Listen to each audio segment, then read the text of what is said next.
and welcome to another episode of FooBar. I'm super excited. Finally, Bedrock is generally available. We can play with it.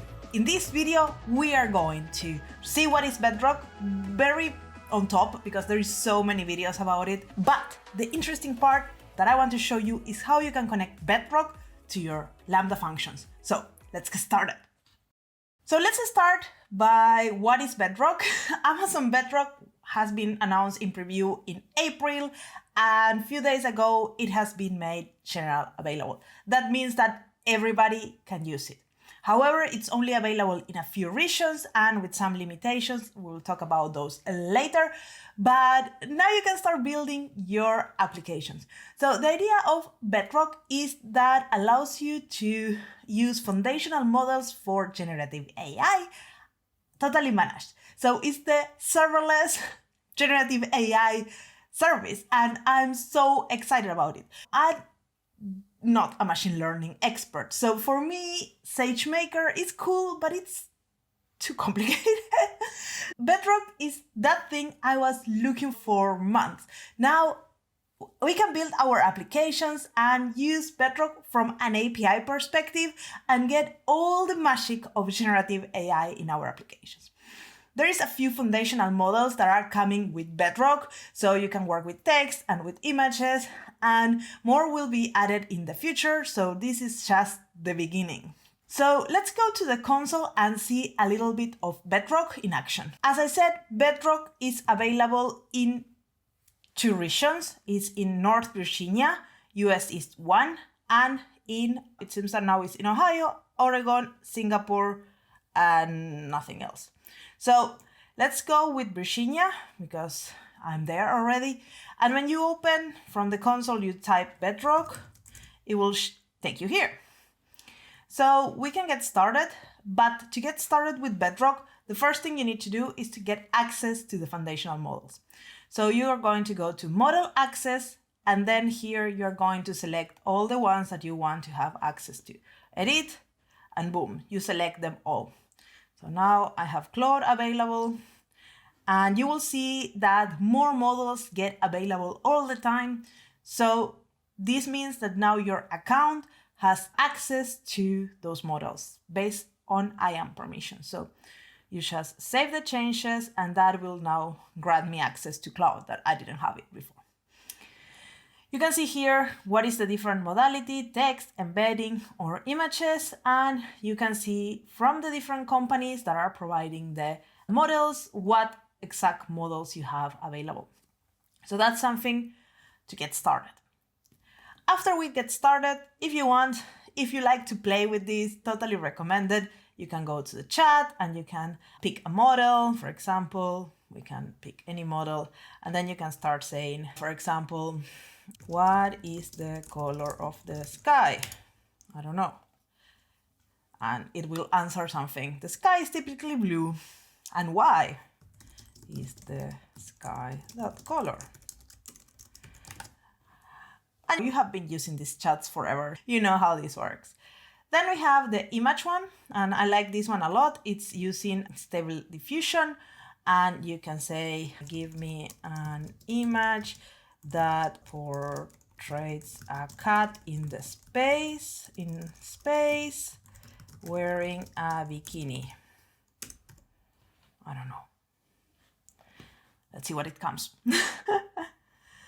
And you can see that there is some inference configuration here in the side that you can tune. There is no bikini in this cat, but it's in space. And you can see how you can learn by clicking here how you can tune. For example, if we want the input to have the prompt to have more strength, maybe increasing this will get a better result of the bikini that the cat is wearing. Oh, now it's a kind of, I don't know if YouTube will like this image. So let's jump to the text one. And again, here you can see all the different models. You can see here that you can fine tune your own models, but I'm not getting there. That's out of my reach, but you can use any of the base models. So I will pick one of the models from here, and I will say something like, can you make a story about a cat in space wearing a bikini and its adventures with aliens. And again, here we have different configurations.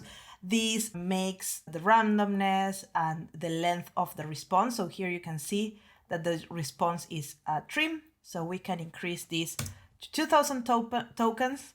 And this is important because different models have different tokens that they can handle.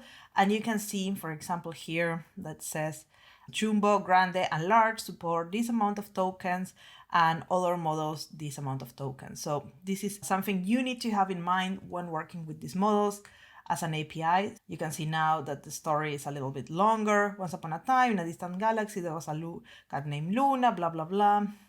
And it tells me all the story. You know how this works. Bedrock is very cool, but if you're watching this, you want to know how to use it.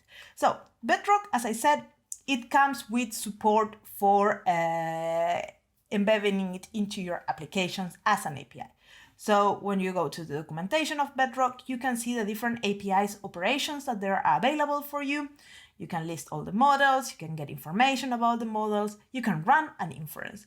So this is the cool part, and there is two flavors of running the inference. The first one is to literally invoke the model in a request-response manner, or then you can invoke the model and get the response as a response stream. So if the model takes a while to return, you can start showing the response as it comes through. So I want to show you how you can invoke a model from a Lambda function, because that's what you're here for.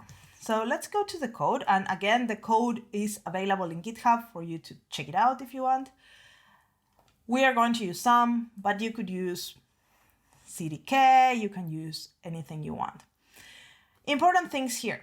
First, we are defining a function. This function, I will invoke it directly from the CLI. You can connect it to API Gateway if you want, or whatever, but I want to show you the Bedrock integration. Second thing, until now, a Bedrock is only available from Boto free. So this means that applications using Python can use the AWS SDK, that in Python word is called Boto free. Don't ask me why. So for the first time in this channel, we are going to create a Python Lambda function. You asked for it, and here it comes. So that's the first thing. The second thing is that you need to give permissions to your Lambda function to access Bedrock. So that's something you can do. You can be more specific and say here that you want to invoke the model, but that's important. The third consideration is up to the time that I'm recording, the version of AWS SDK that is inside the Lambda function is not yet the one that has support for Bedrock. So it's important that you add in a requirements.txt file and you put this version. You should check in your, maybe you're watching this in the future, if your Lambda function already has a Boto version over this number, then you don't need to do this step. But because by the time I'm recording, the version that is in Lambda is 1.27 something and doesn't include Bedrock, so this will fail. So that's the other consideration. Good. So now we have defined our function, very simple. With access to Bedrock, we have make it with Python, and then we have imported the dependency of the Boto version that we want. The next step is to write the function. And the cool thing here is that this body that you see here is something that the Bedrock playground will give you. So when you're working with an API in the Bedrock Playroom, you can view API request. And you can see here all these parameters that are here that you put to test that call in the playground, and then you can make that exactly same API request to the model from your application. So when you're working with this, it's very easy to configure. So if you have select the amount of tokens or things like that, this all comes in these prompts. So you can see here, for example, the tokens, you can see here the temperature, you can see here, and all the configurations for the penalty of repetitions and so on and so forth. You can see here the prompt.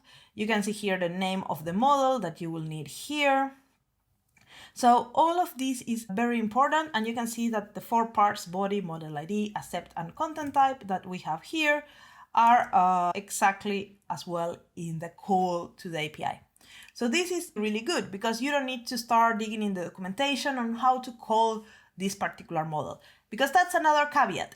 Every model has a little different way of making the body, and you need to be aware of that. So even though we are using Bedrock as a centralized place to connect to multiple models, every model is a tiny bit different and has tiny different parameters and names, and this will help you to make sure that you are calling the model in the right way. So you can see here that this is the inference configuration, but if we go to let's see if I have another one here, there is different names. So it's temperature, PK, maximum token, stop sequence. So the name is a little bit different, and the API request in the body will be a little different. So that's something very important. When you're working with Bedrock, you cannot just change the model from A21 to Cohere or to Anthropic, because it just doesn't work. So be careful. So in this function, what we are going to do, the first thing is to get that client for Bedrock. And here, if you don't have the right version, it will fail. So how to know if you are using the latest version? You can just make a function that prints the version in the screen, and then you can add all the things. If you are using a version over the 1.2857, then you don't need the requirements file. If not, then you need it. And what this simple function does, it has a prompt that says to write a compelling YouTube description for a video, maximum 2 paragraphs with good SEO, that don't focus on the person. I will basically pass in the prompt a whole transcribe for a video. And then it should have the description in the same language as the video it is. So I can pass my English and my Spanish videos. And then I need to have 5 titles and 20 tags for this video. So everything is comma-separated values, but then everything is formatted in JSON. It's very specific prompt, but that's the type of prompt we want to do in our application. So then I can use this response later on for doing something else. So this is how I build my prompt, and then I pass this text that comes from the event object, and this is the transcribe from a video.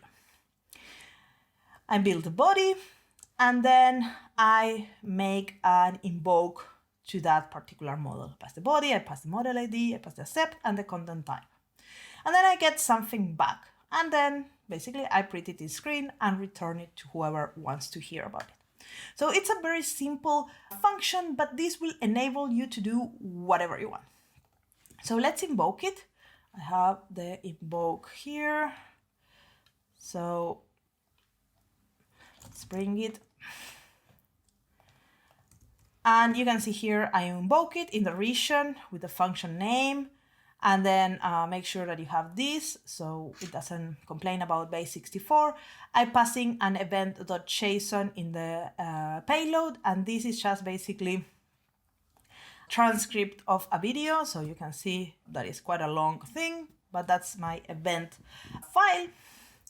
And then I'm getting a response back, basically. And let's see what happens.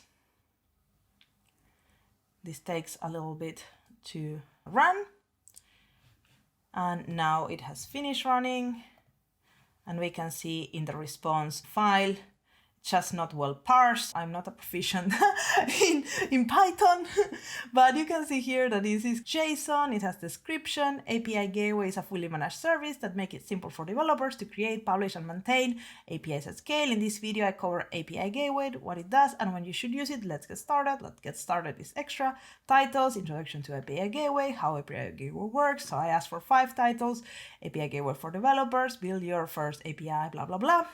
And then tags, I asked for 20, Amazon API Gateway, API development, serverless, blah, blah, blah, blah, blah. And everything is kind of JSON. It just looks funny, but I'm pretty sure that's my fault on not understanding how to parse JSON with Python. And then you can check the logs. The logs are pretty simple. We just call the function. We check the version of Boto. You can see it here. And then this is the input text. It is very long. And then this is the response. And you can add as many logs and print logs as you want. So one important thing, if you're using the requirements, you need to do some build and then some deploy. If you don't build, then you are going to use the version of AWS SDK that is in the Lambda function. So always some build and then some deploy to get this working. So that's another thing you have to have in mind. And yeah, that's it. You can find the code in GitHub. So that was the video for me today. I hope you liked this short video. I want to show you this feature. It's hot out of the oven and I just made this video. I hope I can show it you with Node.js. As always, as soon as it's available, I will make another video, and more content related to Gen AI is coming in the future. Now that Bedrock is available, I have a lot of content in the cooking machine, so I'm very excited. If you like this kind of Gen AI videos, I recommend you to check the video on Code Whisperer. That was the first Gen AI service that we announced that was generally available. It's a companion that will help you to improve your programming experience, and you can check here in this playlist all the announcements that we have in 2023 that are related to serverless that you might be interested in. So I see you in another episode of FooBar. Ciao, ciao.